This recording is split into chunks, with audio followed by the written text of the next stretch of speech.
नमस्कार। कल की वीडियो में हमने अध्याय 1 कक्षा 8 परिमेय संख्याएं जो अध्याय 1 है उसकी कुछ बेसिक चीज़ें संख्याओं के विषय में और उसका पहला प्रश्न का पहला खंड हमने बनाया था।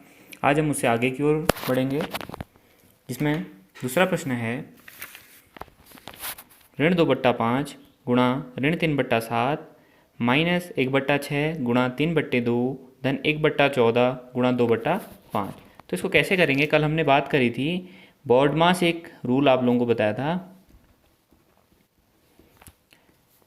ब्रैकेट ऑफ, यहाँ पर कोष्टक है, bracket, division, multiplication, addition, subtraction. सबसे पहले कोष्टक का भाग, गुणा, योग और घटाव, इनका एक सीक्वेंस पढ़ा था। तो इस प्रश्न में देखिए, इस प्रश्न में भाग का चिन्ह यहाँ पर नहीं, कोई भी नहीं दिख रहा है, लेकिन एक कोष्टक दिख रहा है। तो सबसे पहले हमारा काम ब्रैकेट को खोलना, ब्रैकेट। तो कोष्टक को खोलेंगे तो 2/5 गुणा, अब ये प्लस है बाहर से, ये माइनस, प्लस माइनस का माइनस 3/7, फिर उसको ऐसे ही उतार लेते हैं, 1/6 गुणा 3/2 धन 1/14 गुणा 2/5।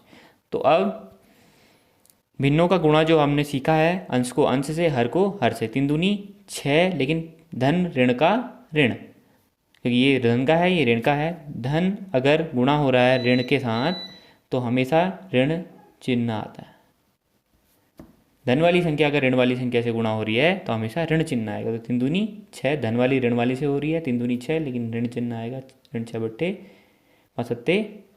नीचे वाले का नीचे वाले से, हर का हर से, 5/35 माइनस, अब इसका गुणा इससे, इसका गुणा इससे, 3 एकम 3, लेकिन -1 है तो -3/6 दूनी 12 धन अंश का अंश से, हर का हर से, यहाँ पर भी गुणा का निशान है बीच में। अब आप ऐसा नहीं करेंगे कि 3/2 में 1/14 को जोड़ देंगे, क्योंकि पहले गुणा करना है। यहाँ रूल के हिसाब से एडिशन से पहले मल्टीप्लिकेशन है, या फिर योग से पहले गुणा है।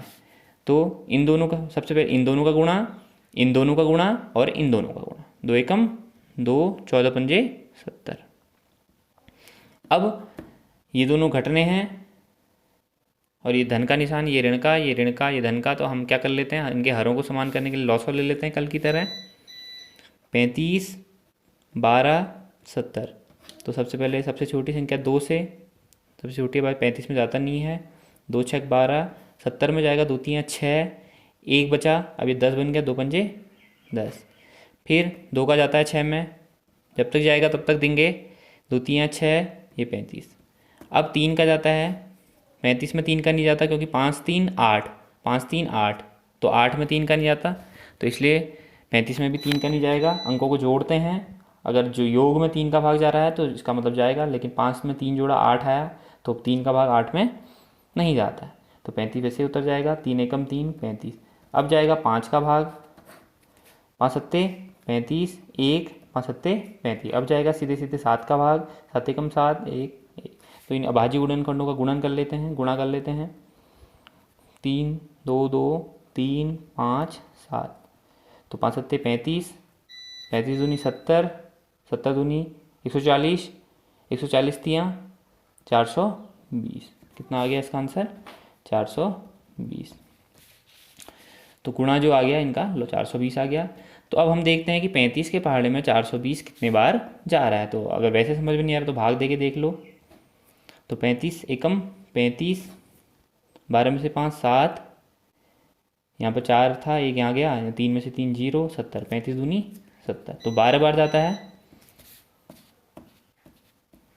तो 35 का जो भाग 420 में जा रहा है वो जा रहा है 12 बार। तो इस 12 का गुणा होगा 6 से। तो 12 का पहाड़ा पढ़िए, 12 6 72, लेकिन धन और ऋण माइनस का आएगा 72, क्योंकि ऋण का है 6, माइनस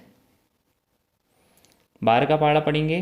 12 का देखिए, 35 को 12 से गुणा करने में 420 आ रहा है, तो 12 को 35 बार जाएगा, सीधी सीधी बात। तो 12 के पहाड़े में 35 बार गया, 35 तियाँ 105, ऋण का निशान।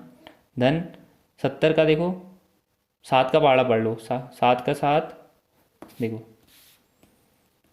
7 6 42 होता है ना, तो 70 छक 420, 70 छक 420, देखो 6 जीरो का जीरो, 6 सत्ते 42, तो 6 का गुणा 70 छक 420 होता है, तो 6 का गुणा 2 से 6 दूनी 12।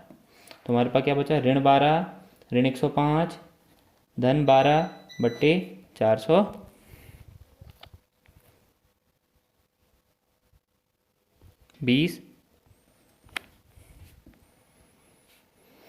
तो माइनस माइनस का प्लस, 5 में 2 जुड़ गया 7, 7 में 0 7 177, लेकिन माइनस है क्योंकि ऋण और ऋण ऋण ऋण का होता है धन चिन्ह, लेकिन ऋण का ही आता है, धन 12 बट्टे 420। अब धन ऋण का ऋण, 7 में से 2 गया 5, उसके बाद 7 में से 1 गया 6 और 165 बट्टे 420, माइनस का 165 आया।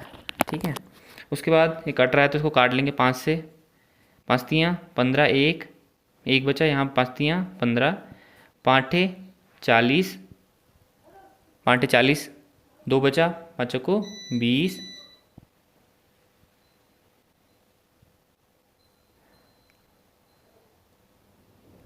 अब ये 3 से कट रहा, देखो 3 एकम माइनस का 3 एकम 3, 3 एकम 3, 3 से 3 दूनी 6, 7 8, 2 बचा, 3 से 3 अट्ठे 24, तो कितना आ गया, ऋण 11 बट्टे 28। इसके बाद ये नहीं कटता है, तो ये हमारा क्या हो जाएगा, आंसर हो जाएगा। तो दूसरा क्वेश्चन पहले का दूसरा खंड है। अब क्वेश्चन नंबर 2,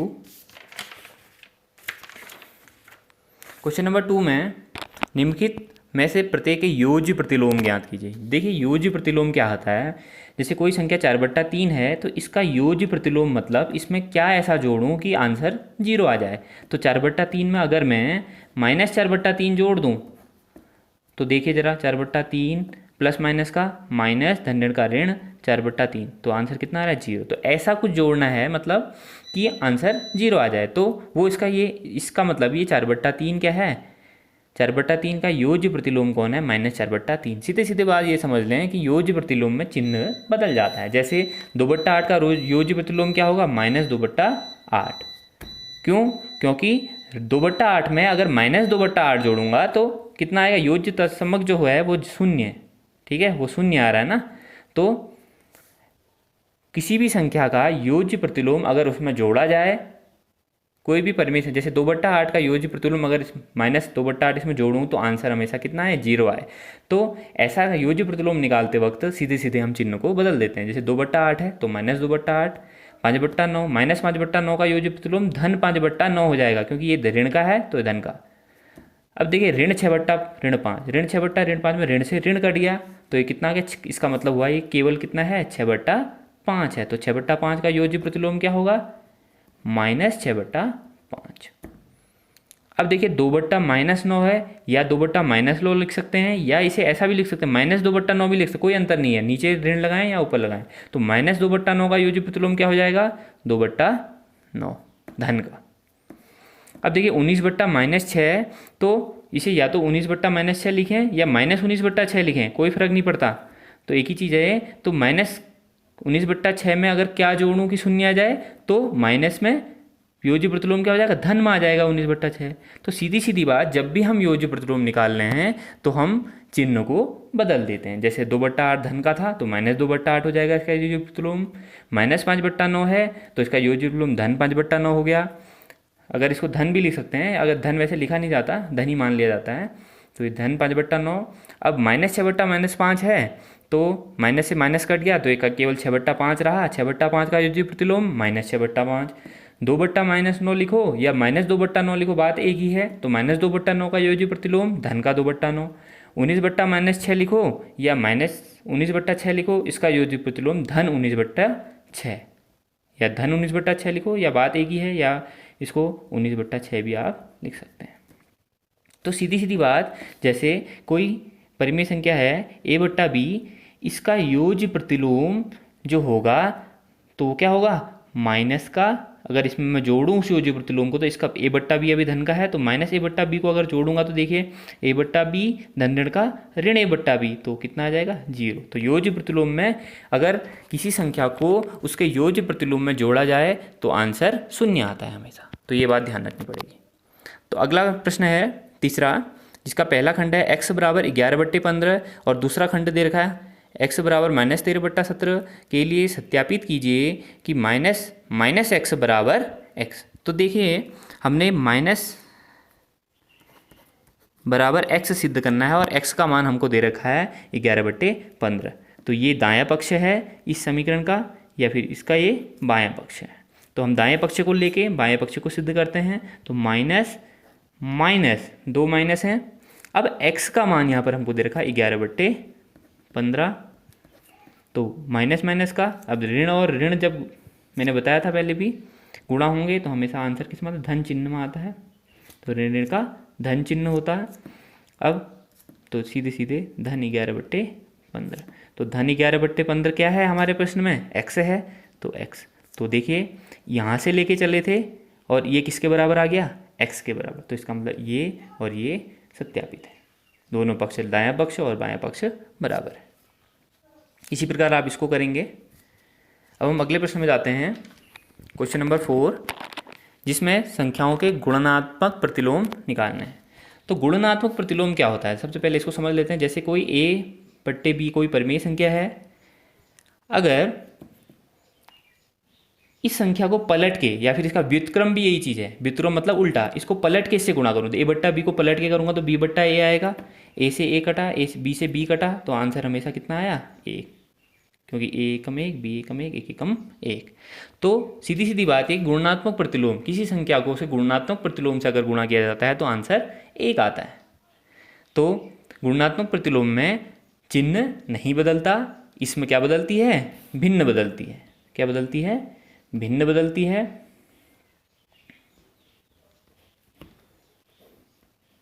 चिन्ह नहीं बदलता, ये याद रखने के लिए आप लोगों के। तो गुणात्मक प्रतिलोम कैसे निकालेंगे, देखिए गुणात्मक प्रतिलोम आप इसको समझ लें कि a/b एक परिमेय संख्या है, तो उसका गुणात्मक प्रतिलोम उसका उल्टा होगा। मतलब उल्टा कहने का मतलब a/b अंश बट्टा हर है, तो हर बट्टा अंश, ये क्योंकि हर था ना इसके लिए, तो मतलब उसको अगर भिन्न को पलट के गुणा कर दूं तो आंसर हमेशा 1 आता है। तो मतलब ये अगर 1 आ रहा है तो हम कहेंगे कि a/b का गुणात्मक प्रतिलोम b/a होगा, या फिर हम कह सकते हैं गुणात्मक प्रतिलोम को ही व्युत्क्रम कहते हैं, या फिर हम कह सकते हैं कि a/b का व्युत्क्रम या फिर उल्टा b/a होगा। तो अब हमको इनका उल्टा पूछा है, उल्टा मतलब गुणात्मक प्रतिलोम या फिर व्युत्क्रम। तो 1/-13 का गुणात्मक प्रतिलोम क्या होगा, 1/-13, क्योंकि -13 के हर में कुछ नहीं है तो 1 है, कुछ नहीं है तो 1 है, तो 1 इसको पलट देंगे, पलटने के बाद क्या आ जाएगा, -1/13 भी लिख सकते हैं इसको, या -1/13, क्योंकि ऋण नीचे लिखो या ऊपर लिखो बात एक ही है। तो -1/13 या फिर 1/-13। अब देखिए इसमें कैसे होगा, इसमें क्या होगा, भिन्न को गुणात्मक प्रतिलोम का मतलब क्या होता है, व्युत्क्रम उल्टा। तो -13/19 का 19/-13, 1/5 का 5/1। अब चेक भी कर सकते हैं आप, देखो इसको अगर इससे गुणा करेंगे तो आंसर कितना आना चाहिए, मैंने बताया था 0। देखिए करिए जरा, 1/5 को इसका गुणात्मक प्रतिलोम जो है, गुणात्मक प्रतिलोम 5/1, तो गुणा करो, 5 एकम 5 1 एकम 1, तो 1 एकम 1 आ रहा है ना। तो अगला प्रश्न जो है इसमें क्या करेंगे, पहले इसको हल कर लेते हैं। देखिए ऋण ऋण का धन, जब जहाँ पर ऋण गुणा ऋण होता है तो वहाँ पर हमेशा धन चिन्ह आता है। तो 5 15 धन का, 8 7 56, तो इसका गुणात्मक प्रतिलोम क्या हो जाएगा, मैंने क्या बताया था, भिन्न पलटती है, तो भिन्न पलटती है इसका मतलब 56/15। अब इसको हल कर लेते हैं, 2 एकम 2, ऋण ऋण का धन में आएगा, /5। अब 2/5 का गुणात्मक प्रतिलोम क्या होगा, 5/2।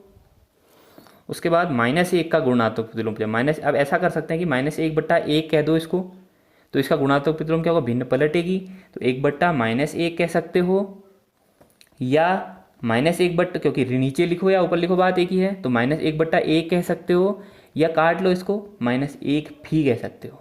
इसका -1 का गुणात्मक प्रतिलोम -1 ही होगा। देखिए क्योंकि मैंने क्या बताया था किसी भी संख्या को उसके गुणात्मक से गुणा करते हैं तो एक आता है, तो -1 को गुणा किया -1 से तो कितना आया, 1, क्योंकि ऋण का धन एक एकम 1। तो क्वेश्चन 4 तक हमने यहाँ पर पढ़ लिया है। तो आगे की वीडियो हम अगली क्लासेस में पढ़ेंगे। Thank you.